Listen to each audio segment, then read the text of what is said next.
केसी वेणुगोपाल जी, रणदीप सुरजेवाला जी, मल्लिकार्जुन खड़गे जी, डीके शिव कुमार जी, सिद्धरमैया जी,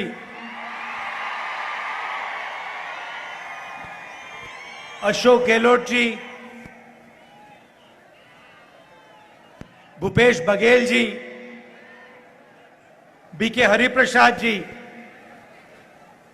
दिग्विजय सिंह जी, वीरप्पा मोइली जी, जयराम रमेश जी, एमबी पाटिल जी, मुनियप्पा जी, स्टेज पे बाकी वरिष्ठ नेता, हमारे प्यारे कार्यकर्ता। ಇವರು ಡ್ರ್ಯಾಗನ್ ಫ್ರೂಟ್ ಕೃಷಿ ಮಾಡಿ ಪ್ರತಿ ಎಕರೆಗೆ ಒಂದು ವರ್ಷಕ್ಕೆ 12 ಲಕ್ಷ ಸಂಪಾದನೆ ಮಾಡ್ತಾರೆ. ನೀವು ಮಾಡಬೇಕಾ? ಫ್ರೀಡಮ್ ಆಪ್ ಅನ್ನ ಈಗಲೇ ಡೌನ್ಲೋಡ್ ಮಾಡಿ. भाई और बहनों, प्रेस के हमारे मित्रों, आप सबका यहां बहुत बहुत स्वागत, नमस्कार। खांडे जी, इट्स ओके, आप दैट्स ओके।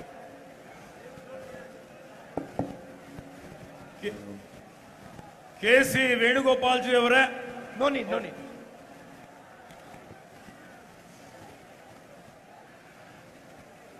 कुछ दिनों से अब हम भारत जोड़ो यात्रा पर कन्याकुमारी से कश्मीर जा रहे हैं।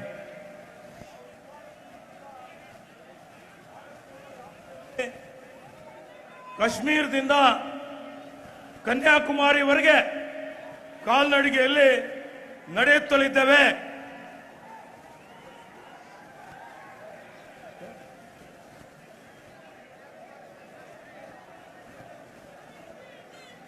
तीन 3,500 किलोमीटर का सफर है। शुरुआत कन्याकुमारी में की, उसके बाद केरला और अब कर्नाटक। 3,500 ಕಿಲೋಮೀಟರ್ ಒಂದು ಯಾತ್ರೆ ಇದೆ. ಮೊದಲು ಕೇರಳದಿಂದ ಪ್ರಾರಂಭ ಆಗಿ ತಮಿಳುನಾಡಿನಿಂದ ಕರ್ನಾಟಕ ರಾಜ್ಯಕ್ಕೆ ಬಂದಿದ್ದೇವೆ. शुरुआत में हम सब ने सोचा था, मैंने भी सोचा था कि 3,500 किलोमीटर 3,500 किलोमीटर चलना आसान बात नहीं।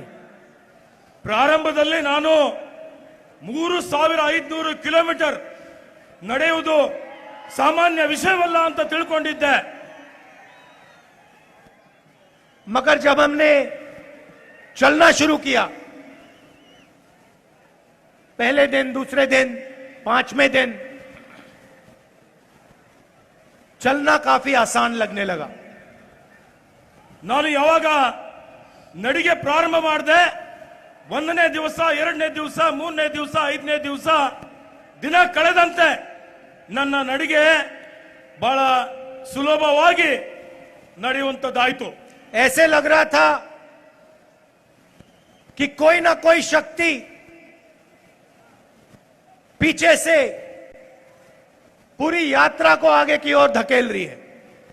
ನನಗೆ ಹಿಂಗೆ ಅನಿಸ್ತಾ ಇತ್ತು, ಯಾವುದೋ ಒಂದು ಶಕ್ತಿ ಈ ಯಾತ್ರೆಯನ್ನು ಹಿಂದಿನಿಂದ ನಮಗೆ ಮುಂದೆ ನಡಿಲಿಕ್ಕೆ ಅವಕಾಶ ಕೊಡ್ತಾ ಇದೆ, ಶಕ್ತಿ ಕೊಡ್ತಾ ಇದೆ.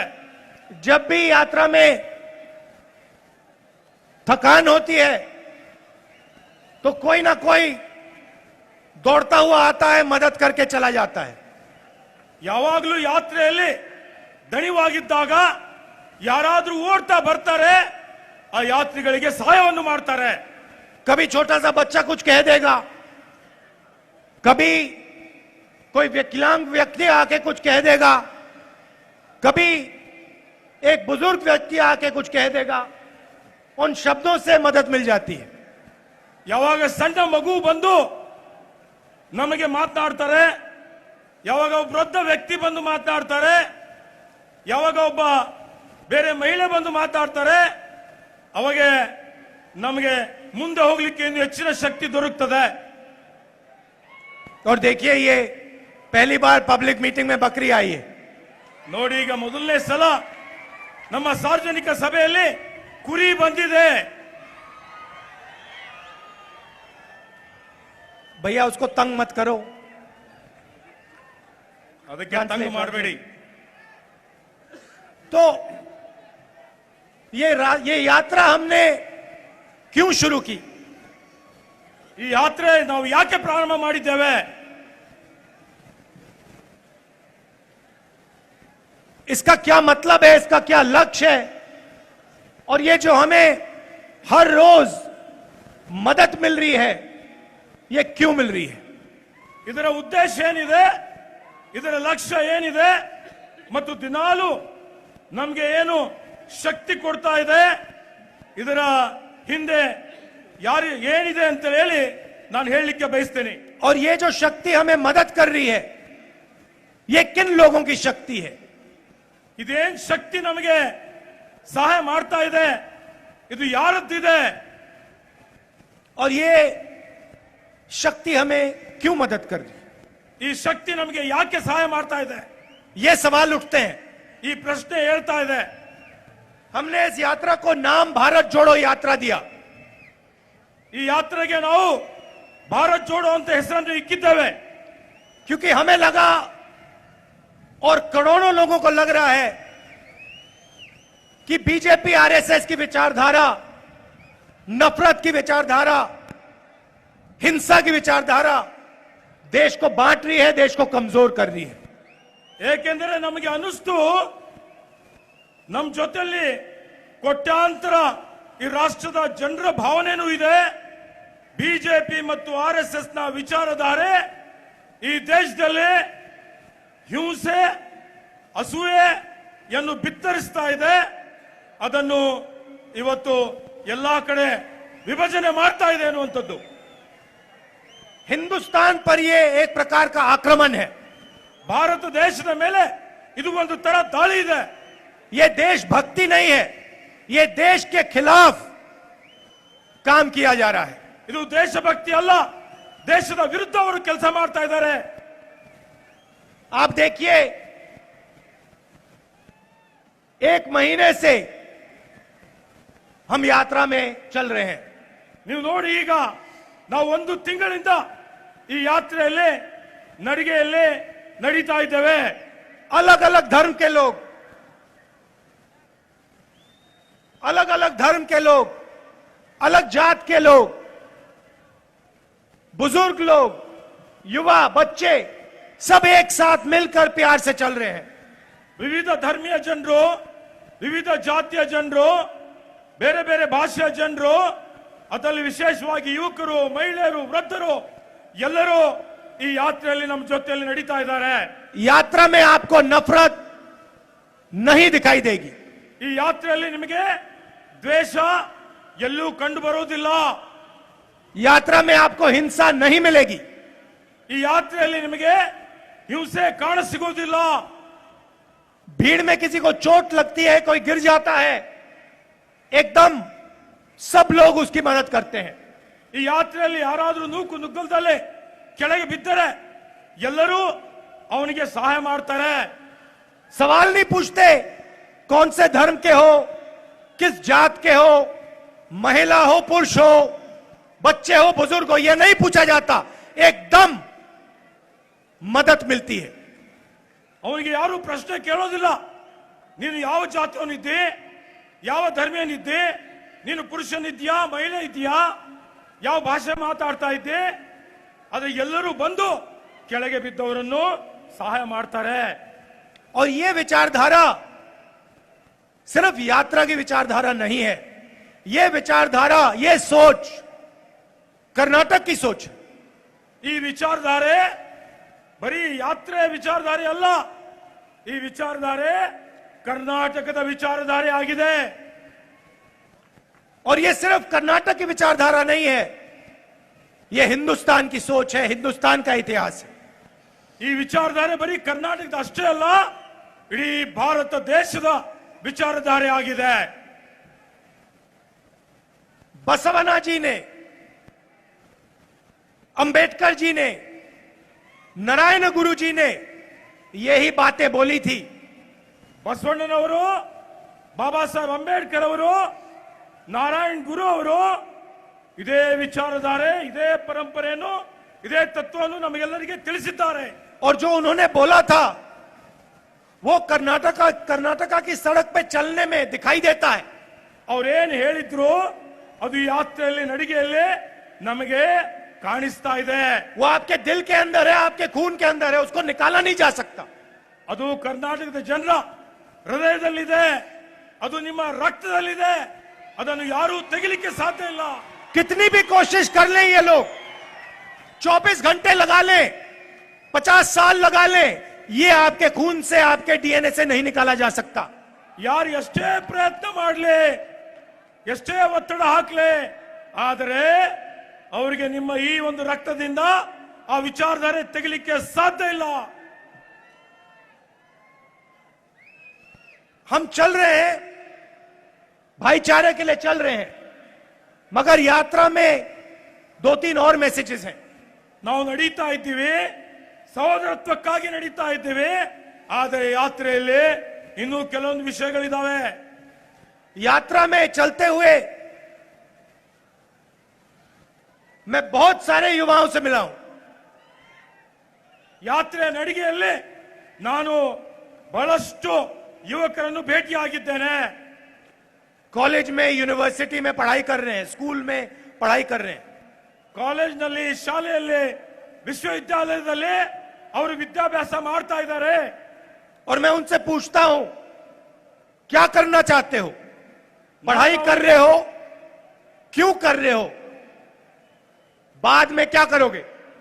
ನಾನು ಅವರಿಗೆ ಪ್ರಶ್ನೆ ಕೇಳ್ತೀನಿ, ನೀವು ಮುಂದಿನ ಭವಿಷ್ಯದಲ್ಲಿ ಏನ್ ಮಾಡ್ಬೇಕಂತೀರಿ, ಈಗ ಏನ್ ಮಾಡ್ತಾ ಇದ್ದೀರಿ ಅಂತೇಳಿ ಹೇಳಿ. कोई मुझे कहता है सॉफ्टवेयर इंजीनियर बनूंगा, कोई कहता है लॉयर बनूंगा, डॉक्टर बनूंगा, कोई बच्ची कहती है मैं पुलिस फोर्सेस में काम करना चाहती हूं. ಯಾವ ವಿದ್ಯಾರ್ಥಿ ಹೇಳ್ತಾನೆ ನಾನು ಸಾಫ್ಟ್ವೇರ್ ಇಂಜಿನಿಯರ್ ಆಗ್ತೀನಿ, ಯಾರು ಹೇಳ್ತಾರೆ ನಾನು ಇವತ್ತು ಶಿಕ್ಷಕನ ಆಗ್ತೀನಿ, ಬೇರೆ ಬೇರೆ ಉದ್ಯೋಗ ಮಾಡ್ತೀನಿ ಅನ್ನುವಂತ ವಿಚಾರವನ್ನು ಅವರೆಲ್ಲ ಹೇಳ್ತಾರೆ. उसके बाद मैं उनसे पूछता हूं, क्या तुम्हें लगता है, तुम्हें भरोसा है कि कॉलेज के बाद, स्कूल के बाद तुम्हें नौकरी मिलेगी? ಅದಾದ ಮೇಲೆ ನಾನು ಅವರಿಗೆ ಕೇಳ್ತೇನೆ, ನೀನು ನಿನ್ನ ವಿದ್ಯಾಭ್ಯಾಸ ಪೂರೈಸಿದ ಮೇಲೆ ನಿನಗೆ ನೌಕರಿ ಸಿಗುತ್ತಾ? जवाब मिलता है भरोसा नहीं है, हमें नहीं लगता कि हमें नौकरी मिलेगी. ಉತ್ತರ ಸಿಗ್ತದೆ, ನಮಗೆ ವಿಶ್ವಾಸ ಇಲ್ಲ, ನಮಗೆ ಅನ್ನಿಸೋದಿಲ್ಲ ನಮಗೆ ನೌಕರಿ ಸಿಗುತ್ತೆ ಅಂತ. आज हिंदुस्तान में 45 साल से सबसे ज्यादा बेरोजगारी है. ಇವತ್ತು ಹಿಂದೂಸ್ತಾನದಲ್ಲಿ 45 ವರ್ಷದ ಇತಿಹಾಸದಲ್ಲಿ ಎಲ್ಲಕ್ಕಿಂತ ಹೆಚ್ಚಿನ ನಿರುದ್ಯೋಗ ತಾಂಡವಾಡ್ತಾ ಇದೆ. प्रधानमंत्री ने कहा था हर साल 2 करोड़ युवाओं को रोजगार दूंगा. ಪ್ರಧಾನಮಂತ್ರಿ ಅವರು ಹೇಳಿದ್ರು ಪ್ರತಿ ವರ್ಷ 2 ಕೋಟಿ ಉದ್ಯೋಗ ಕೊಡ್ತೀನಿ ಅಂತ. कहां गए 2 करोड़ रोजगार? ಎಲ್ಲಿ ಹೋದು 2 ಕೋಟಿ ಉದ್ಯೋಗ? उल्टा करोड़ों युवाओं को बेरोजगार कर दिया है. ಅವರ ನೀತಿಯಿಂದ ಕೋಟ್ಯಾಂತರ ಯುವಕರು ಉದ್ಯೋಗ ಇದ್ದಿದ್ದು ಕಳೆದುಕೊಂಡು ಬಿಟ್ಟಿದ್ದಾರೆ. कर्नाटक में 2.5 लाख सरकारी पोस्ट वेकेंट क्यों हैं? ಕರ್ನಾಟಕ ರಾಜ್ಯದಲ್ಲಿ 2.5 ಲಕ್ಷ ಸರ್ಕಾರಿ ನೌಕರಿಗಳು ಯಾಕೆ ಖಾಲಿ ಇದೆ? और प्रधानमंत्री की पॉलिसियों ने, नोटबंदी, जीएसटी और उन्होंने जो कोविड के समय किया, उसके कारण 12.5 करोड़ युवाओं रोजगार खो गए. ಪ್ರಧಾನಮಂತ್ರಿ ಅವರ ನೀತಿಯಿಂದ ಅವರೇನು ನೋಟ್ಬಂದಿ ಮಾಡಿದ್ರು, ಜಿಎಸ್ಟಿ ಅವೈಜ್ಞಾನಿಕವಾಗಿ ಅನುಷ್ಠಾನ ಮಾಡಿದ್ರು, ಇವೆಲ್ಲ ಅವರ ತಪ್ಪಿನಿಂದ 12.5 ಕೋಟಿ ಜನ अच्छा ನಿರುದ್ಯೋಗಿಗಳಿದ್ದಾರೆ. अच्छा कर्नाटक में अगर आपको पुलिस का सब इंस्पेक्टर बनना है तो आप 80 लाख रुपए देकर बन सकते हो. ನೀವು ಕರ್ನಾಟಕ ರಾಜ್ಯದಲ್ಲಿ ಪೊಲೀಸ್ ಇನ್ಸ್ಪೆಕ್ಟರ್ ಆಗಬೇಕು ಅಂತ ಹೇಳಿದ್ರೆ 80 ಲಕ್ಷ ರೂಪಾಯಿ ಲಂಚ ಕೊಡಬೇಕಾಗ್ತದೆ. पैसा है तो कर्नाटक में आप सरकारी नौकरी खरीद सकते हो. ನಿಮ್ಮಲ್ಲಿ ದುಡ್ಡಿದ್ರೆ ಕರ್ನಾಟಕ ರಾಜ್ಯದಲ್ಲಿ ಸರ್ಕಾರಿ ನೌಕರಿ ನೀವು ಖರೀದಿ ಮಾಡಬಹುದು. पैसा नहीं है तो जिंदगी भर बेरोजगार रहो. ದುಡ್ಡಿಲ್ಲ ಅಂತ ಹೇಳಿದ್ರೆ ಜೀವನ ಪರ್ಯಂತ ನಿರುದ್ಯೋಗಿಗಳಾಗಿ ಇರ್ತೀರಿ. कोऑपरेटिव बैंक्स में स्कैम, असिस्टेंट प्रोफेसर की नौकरियों के लिए स्कैम, ಸಹಕಾರಿ ಬ್ಯಾಂಕಿನಲ್ಲಿ ಹಗರಣ, ಉಪನ್ಯಾಸಕರ ನೇಮಕಾತಿಯಲ್ಲಿ ಹಗರಣ, ಎಲ್ಲಾ ನೇಮಕಾತಿಗಳಲ್ಲಿ ಬ್ರಹ್ಮಾಂಡ ಭ್ರಷ್ಟಾಚಾರ ಮತ್ತು ಹಗರಣ ನಡೀತಾ ಇದೆ. इसीलिए कर्नाटक की सरकार को 40% की सरकार नाम दिया गया है. ಆದುದರಿಂದಲೇ ಕರ್ನಾಟಕ ಸರ್ಕಾರಕ್ಕೆ 40% ಸರ್ಕಾರ, ಕಮಿಷನ್ ಸರ್ಕಾರ ಅಂತೂ ಬಿರುದು ಕೊಡಲಾಗಿದೆ. जो भी करवाना है 40% कमीशन देके करवाया जा सकता है. ಏನೇ ಕಾಮಗಾರಿ ಮಾಡಬೇಕಾದ್ರೂ 40% ಕಮಿಷನ್ ಕೊಟ್ಟು ಆ ಕಾಮಗಾರಿ ಮಾಡಿಕೊಳ್ಳಬೇಕಾಗ್ತದೆ. तो यात्रा बेरोजगारी का मुद्दा उठाने के लिए भी हमने की है. ಈ ಯಾತ್ರೆ ನಿರುದ್ಯೋಗದ ಸಮಸ್ಯೆ ಜನರ ಗಮನಕ್ಕೆ ತರಲಿಕ್ಕೆ, ಅದನ್ನು ವಿಷಯವನ್ನು ತೆಗೆದುಕೊಳ್ಳಲಿಕ್ಕೆ ಯಾತ್ರೆ ಪ್ರಾರಂಭ ಮಾಡಿದ್ದೇವೆ. And as if unemployment is not enough, as if hatred and violence is not enough, you are faced with the highest prices you have ever been faced with. ಇವತ್ತು ಬರೀ ನಿರುದ್ಯೋಗ ಅಷ್ಟೇ ಅಲ್ಲ, ಹಿಂಸೆ ಅಷ್ಟೇ ಅಲ್ಲ, ಇವತ್ತು ದೇಶದಲ್ಲಿ ಎಲ್ಲಕ್ಕಿಂತ ಹೆಚ್ಚಿನ ಒಂದು ಬೆಲೆ ಏರಿಕೆ ಇದೆ. Prices keep rising. ಇವತ್ತು ಬೆಲೆ ಏರಿಕೆ ಗಗನಕ್ಕೇರಿದೆ. They don't stop. ಅದು ನಿಲ್ಲಕ್ಕೆ ತಯಾರಿಲ್ಲ. The Prime Minister in his speeches used to say, cylinders cost 400 rupees. Pradhan Mantri ಅವರ ಭಾಷಣದಲ್ಲಿ ಹೇಳ್ತಾ ಇದ್ರು, ಗ್ಯಾಸ್ ಸಿಲಿಂಡರ್ 400 ರೂಪಾಯಿಗೆ ಕೊಡ್ತೀವಿ ಅಂತ ಹೇಳಿ. In every speech he used to explain how our mothers and sisters are suffering because gas cylinders cost 400 rupees. ಪ್ರತಿಯೊಂದು ಅವರ ಸಾರ್ವಜನಿಕ ಸಭೆಯಲ್ಲಿ ಅವರು ಹೇಳ್ತಾ ಇದ್ರು, ನಮ್ಮ ತಾಯಂದಿರು, ನಮ್ಮ ಹಿರಿಯರು, ಬಡವರು ಎಲ್ಲರೂ 400 ರೂಪಾಯಿ ಸಿಲಿಂಡರ್ ಬೆಲೆ ಇದ್ದಾಗ ಅದರಿಂದ ಅವರಿಗೆ ಕಷ್ಟ ಆಗ್ತಾ ಇದೆ. Today that same cylinder costs 1000 rupees. ಇವತ್ತು ಅದೇ ಸಿಲಿಂಡರ್ 1000 ರೂಪಾಯಿ ಇವತ್ತು ಅದರ ದರ ಇದೆ. Why doesn't the Prime Minister explain what our mothers and sisters are supposed to do now? ಪ್ರಧಾನ ಮಂತ್ರಿಗಳು ಯಾಕೆ ಇವತ್ತು ಈ ದೇಶಕ್ಕೆ ಅವರು ಉತ್ತರ ಕೊಡಬೇಕಾಗಿದೆ. ನಮ್ಮ ಅಕ್ಕ ತಂಗಿಂದಿರು, ಅಣ್ಣ ತಮ್ಮಂದಿರಿಗೂ ಇವ್ರೇನ್ ಹೇಳ್ತಾರೆ, ಅವ್ರೇನ್ ಸಫರ್ ಆಗ್ತಾ ಇದ್ದಾರೆ, ಅದಕ್ಕೆ ಯಾರು ಕಾರಣ ಅಂತ ಹೇಳಿ. The prices of petrol and diesel are the highest we have seen in a very long time. Petrol ಮತ್ತು ಡೀಸೆಲ್ ಬೆಲೆ ಇಡೀ ಇತಿಹಾಸದಲ್ಲಿ ಎಲ್ಲಕ್ಕಿಂತ ಹೆಚ್ಚಿನ ಬೆಲೆ ಏರಿಕೆ ಆಗಿದೆ. So on one side you're hit by unemployment, on the other side you're hit by high prices and you're being squeezed in between. ಒಂದು ಕಡೆ ನಿಮಗೆ ನಿರುದ್ಯೋಗ ಇದೆ, ಇನ್ನೊಂದು ಕಡೆ ನಿಮಗೆ ಬೆಲೆ ಏರಿಕೆ ಇದೆ. ಎರಡರ ನಡುವೆ ನೀವು ಇವತ್ತು ಸ್ಕ್ವೀಸ್ ಆಗ್ತಾ ಇದ್ದೀರಿ. Throughout my walk I have been meeting farmers. ನನ್ನ ಸಂಪೂರ್ಣ ಕಾಲ್ನಡಿಗೆಯಲ್ಲಿ ನಾನು ರೈತರನ್ನು ಭೇಟಿ ಆಗ್ತಾ ಇದ್ದೇನೆ. And every single farmer I meet, I ask him about his situation. ನಾನು ಭೇಟಿಯಾದ ಎಲ್ಲಾ ರೈತರಿಗೆ ಅವರ ಕೃಷಿ ಉತ್ಪನ್ನಗಳ ಬಗ್ಗೆ ಕೇಳಿದ್ದೇನೆ. I ask him how much money he puts into his farm. ನಾನು ರೈತರಿಗೆ ಕೇಳಿದ್ದೇನೆ, ಅವನು ಕೃಷಿ ಉತ್ಪಾದನೆ ಮಾಡಲಿಕ್ಕೆ ಎಷ್ಟು ಖರ್ಚು ಮಾಡ್ತಾನೆ. And then I ask him or her how much money she gets out of her farm. ನಾನು ಆಮೇಲೆ ಅವನಿಗೆ ಕೇಳ್ತೇನೆ, ಕೃಷಿ ಉತ್ಪಾದನೆ ಆಗಿದ ಮೇಲೆ ಅವನಿಗೆ ಎಷ್ಟು ಹಣ ಬರ್ತದೆ. And it is very obvious that farmers simply cannot make money without help. ಇದು ಎಲ್ಲರಿಗೂ ತಿಳಿದಿರೋ ವಿಷಯವಾಗಿದೆ. ಸರ್ಕಾರದ ಸಹಾಯ ಇಲ್ಲದೆ ರೈತರಿಗೆ ಲಾಭ ಆಗ್ಲಿಕ್ಕೆ ಸಾಧ್ಯನೇ ಇಲ್ಲ. And instead of helping the farmer, for the first time, India's farmers have to pay GST. ರೈತರಿಗೆ ಸಹಾಯ ಮಾಡೋದು ಬಿಟ್ಟು ಇವತ್ತು ದೇಶದ ಇತಿಹಾಸದಲ್ಲಿ ಕೃಷಿ ಉತ್ಪನ್ನಗಳ ಮೇಲೆ ಜಿಎಸ್ಟಿ ತೆರಿಗೆ ದರ ಹಾಕಿದ್ದಾರೆ. They have to pay 5% GST on fertilizers, ಅವರು 12% GST on tractors, 18% GST on pesticides. 5% GST ಗೊಬ್ಬರದ ಮೇಲೆ ಹಾಕಿದ್ದಾರೆ. ಅವರು 18% ಜಿಎಸ್ಟಿ, 12% ಟ್ರ್ಯಾಕ್ಟರ್ ಮೇಲೆ ಹಾಕಿದ್ದಾರೆ.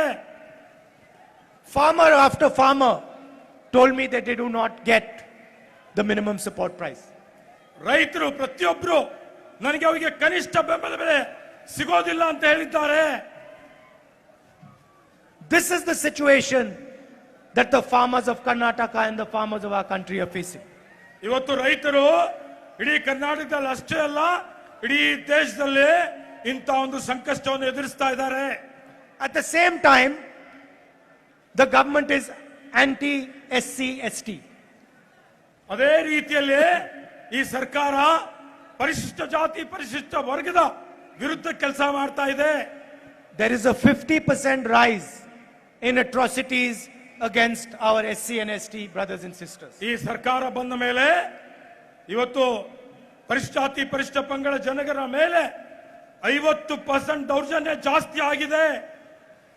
Money that was supposed to be for the development of SC and ST communities has been diverted. 8,000 crores of your money has been diverted from you and taken from you. Karnataka ರಾಜ್ಯದಲ್ಲಿ ಪರಿಶಿಷ್ಟ ಜಾತಿ ಪರಿಶಿಷ್ಟ ಪಂಗಡ ಜನರಿಗೆ ಮೀಸಲಿಟ್ಟಂತ 8,000 ಕೋಟಿ ರೂಪಾಯಿ ಬೇರೆ ಕಾಮಗಾರಿಗಳಿಗೆ ಇವರು ಸ್ಥಳಾಂತರ ವರ್ಗಾವಣೆ ಮಾಡಿದ್ದಾರೆ. And when we were in power, we constituted the Nangmohan Das committee. ನಾವು ಸರ್ಕಾರದಲ್ಲಿದ್ದಾಗ ನಾಗಮೋಹನ್ ದಾಸ್ ಜಸ್ಟಿಸ್ ನಾಗಮೋಹನ್ ದಾಸ್ ಸಮಿತಿಯನ್ನು ರಚನೆ ಮಾಡಿದ್ದೇವೆ. It recommended an increase in ST reservation from 3% to 7%. Nagamohan Das ಸಮಿತಿ SC ST ರಿಸರ್ವೇಶನ್, SCಗೆ ಇವತ್ತು 15ರಿಂದ 17, STಗೆ 3ರಿಂದ 7% ಜಾಸ್ತಿ ಮಾಡಲಿಕ್ಕೆ ಶಿಫಾರಸು ಮಾಡಿದೆ. And SC reservation from 15% to be increased to 17%. ಪರಿಶಿಷ್ಟ ಜಾತಿಯ ಮೀಸಲು 15ರಿಂದ 17%ಗೆ ಇವತ್ತು ಶಿಫಾರಸು ಮಾಡಿದೆ. Why is the BJP government refusing to implement this? BJP ಸರ್ಕಾರ ಇದನ್ನು ಯಾಕೆ ಅನುಷ್ಠಾನ ಮಾಡ್ತಾ ಇಲ್ಲ, ಯಾಕೆ ವಿಳಂಬ ಮಾಡ್ತಾ ಇದೆ? The BJP government in Karnataka should stop making excuses and should implement this at once. BJP ಸರ್ಕಾರ ಯಾವುದೇ ಒಂದು ರೀತಿಯ ಎಕ್ಸ್ಕ್ಯೂಸ್ ಹೇಳದೆ, ಬಹಾನ ಹೇಳದೆ ತಕ್ಷಣವೇ ಜಾರಿ ಮಾಡಬೇಕು ಅಂತ ಒತ್ತಾಯ ಮಾಡ್ತೇನೆ. I would also like to remind you that it was the BJP that said Article 371 could not be carried out. ಬಂಧುಗಳೇ, ಈ ಭಾಗ ಕಲ್ಯಾಣ ಕರ್ನಾಟಕ ಭಾಗ ಬಿಜೆಪಿ ಸರ್ಕಾರ ಇದ್ದಾಗ ವಿಶೇಷ ಸ್ಥಾನಮಾನ ಕೊಡಬೇಕು ಅನ್ನಂತ ಸಂದರ್ಭದಲ್ಲಿ ಅದನ್ನು ಅವರು ತಿರಸ್ಕಾರ ಮಾಡಿದ್ರು. Both Mr. Vajpayee and Mr. Advani refused to do it. Vajpayee ಅವರು ಮತ್ತು ಅಡ್ವಾಣಿ ಅವರು ನಮ್ಮ ಪ್ರಸ್ತಾವನೆ ತಿರಸ್ಕಾರವನ್ನು ಮಾಡಿದ್ರು. And it was the Congress party that gave you 371. Congress ಪಕ್ಷ ಸರ್ಕಾರ ಇದ್ದಾಗ 371 ಅನುಚ್ಛೇದ ತಿದ್ದುಪಡಿ ತಂದು ಈ ಭಾಗಕ್ಕೆ ವಿಶೇಷ ಸ್ಥಾನಮಾನ ಕೊಡಲಾಗಿದೆ. And we gave it to you because we recognized that you were struggling. ನಾವು ಇದನ್ನು ಕೊಟ್ಟಿದ್ದೇವೆ ಯಾಕೆಂದ್ರೆ ನೀವು ಬಹಳ ಕಷ್ಟವನ್ನು ಅನುಭವಿಸ್ತಾ ಇದ್ದೀರಿ, ಇದು ಅಭಿವೃದ್ಧಿ ಆಗದೇ ಇರುವಂತಹ ಪ್ರದೇಶ ಇದೆ ಅಂತ. And the result has been thousands and thousands of youngsters have got an opportunity, have got employment. ನಾವು 371 ಕಲಂ ತಿದ್ದುಪಡಿ ಮಾಡಿದಕ್ಕಾಗಿ ಸಾವಿರಾರು ಜನರಿಗೆ ಇವತ್ತು ಸರ್ಕಾರಿ ನೌಕರಿಯಲ್ಲಿ ಉದ್ಯೋಗ ಸಿಕ್ಕಿದೆ.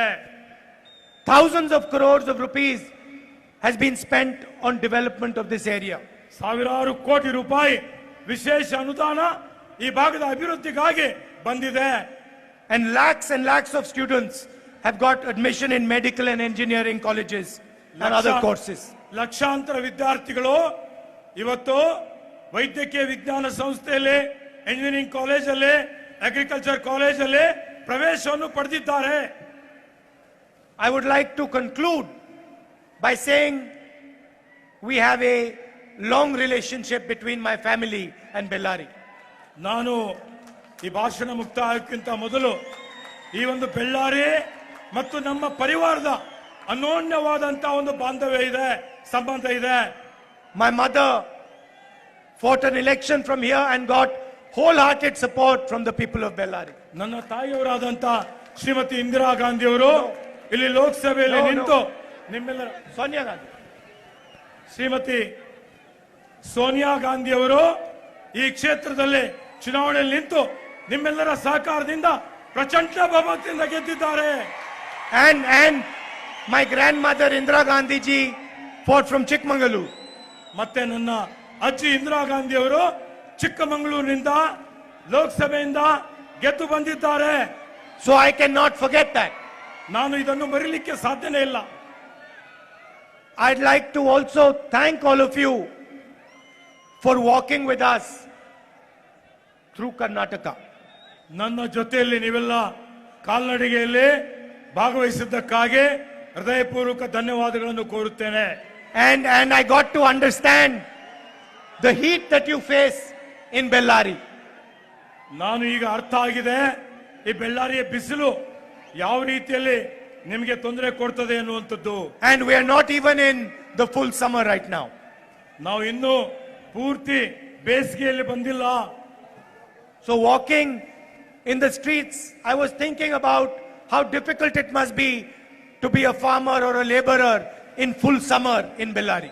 ನಾನು ರಸ್ತೆಯಲ್ಲಿ ನಡಿಗೆ ಮಾಡ್ತಾ ಇದ್ದಂತಹ ಸಂದರ್ಭದಲ್ಲಿ ಈ ಬೆಳ್ಳಾರಿಯಲ್ಲಿ ಒಬ್ಬ ರೈತ, ಒಬ್ಬ ಕಾರ್ಮಿಕ ಈ ಬಿಸಿಲಿನಲ್ಲಿ ಯಾವ ರೀತಿಯಲ್ಲಿ ದುಡಿಮೆ ಮಾಡ್ತಾನೆ, ಎಷ್ಟು ಕಷ್ಟ ಅನುಭವಿಸ್ತಾನೆ ಅನ್ನುವಂಥದ್ದು ನಾನು ತಿಳಿದುಕೊಂಡಿದ್ದೇನೆ.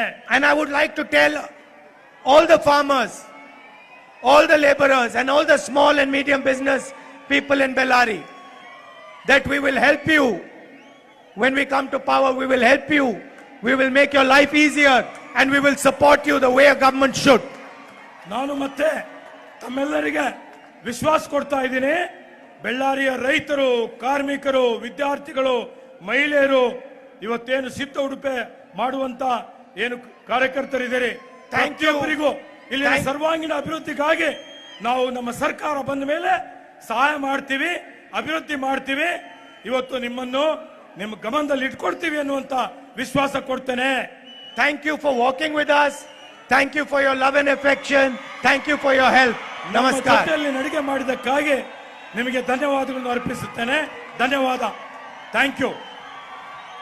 ಇವರು ಡ್ರ್ಯಾಗನ್ ಫ್ರೂಟ್ ಕೃಷಿ ಮಾಡಿ ಪ್ರತಿ ಎಕರೆಗೆ 1 ವರ್ಷಕ್ಕೆ 12 ಲಕ್ಷ ಸಂಪಾದನೆ ಮಾಡ್ತಾರೆ. ನೀವು ಮಾಡಬೇಕಾ? ಫ್ರೀಡಮ್ ಆ್ಯಪನ್ನು ಈಗಲೇ ಡೌನ್ಲೋಡ್ ಮಾಡಿ.